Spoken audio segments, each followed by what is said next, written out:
All right, our coverage continues now with Cliff May. He is the president of the Foundation for Defense of Democracies and the chairman of the policy committee of the Committee on the Present Danger. And Cliff does join us live now from Washington. Cliff, Khadr, he killed an American medic. He's a known terrorist. Why do so many, you think, including much of the media, paint him as a victim? Well, in part because they're misinformed. There have been a lot of myths about him that have been spread by his supporters, by those who either do know the truth and don't care because they have a propaganda mission, or those who simply don't understand the truth. The fact of the matter is he is a murderer. He's a confessed murderer. He killed a U.S. medic. He was saved by U.S. medics as well. His father was a top al-Qaeda official. If he believes that al-Qaeda is a terrible organization and he repudiates his membership in that organization, and I believe he was a soldier in it, he created IEDs, we've seen that, we've had that on videotape, then he should say that. My hope is that he will stay in a Canadian prison for a very, very long time. If he represents this real threat, why do you think then he was released? Did the U.S. make a mistake? Well, yes, in a word, but a little more background, I guess. As I understand it, the U.S. got him to admit his guilt in the killing of the U.S. Sergeant Christopher Speer, and in exchange for that said, we're going to see if we can send you back to Canada. We know you have family there. There's no reason for you to stay in Gitmo if you have been essentially, if it's clear that you take responsibility for the murder that you committed, whether he's repentant or not.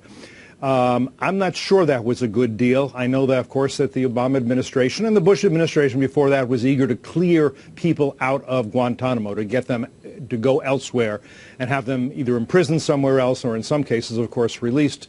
And we know that hasn't always turned out very well. Something like 167 or 168 of the 600 or so people released from Guantanamo have gone back to the battlefield, gone back to waging jihad. So I think that's probably why. Now, if the U.S. government did pressure Canada to take them, and I think there's a real possibility that that's what happened, I think that was also wrong of the U.S. government to do. I think it would be better had he stayed in Guantanamo. Guantanamo, of course, is a very controversial issue in the United States and Canada and in Europe. I think Guantanamo is regrettable but necessary when you are in the middle of a conflict and you have those who will go back to the conflict if they are released. So not only then, Cliff, in the case of Omar Khadr, but you believe in general terms Guantanamo Bay should remain open? It's my view that we don't have any good alternatives, any good other options to Guantanamo. This is a war. It's a different kind of war than we fought in a lot of ways in the past, but it is a war. You can't collect evidence on those you bring to Guantanamo the way you would in a criminal investigation because soldiers are not criminal investigators. They can't stay on the battlefield collecting evidence and putting it in little plastic bags. You're not going to have that. Under international law, combatants may be held indefinitely. Now, indefinitely means a long time in this war compared to, say, World War II, where we held Germans and Japanese for the duration of the conflict until there was peace.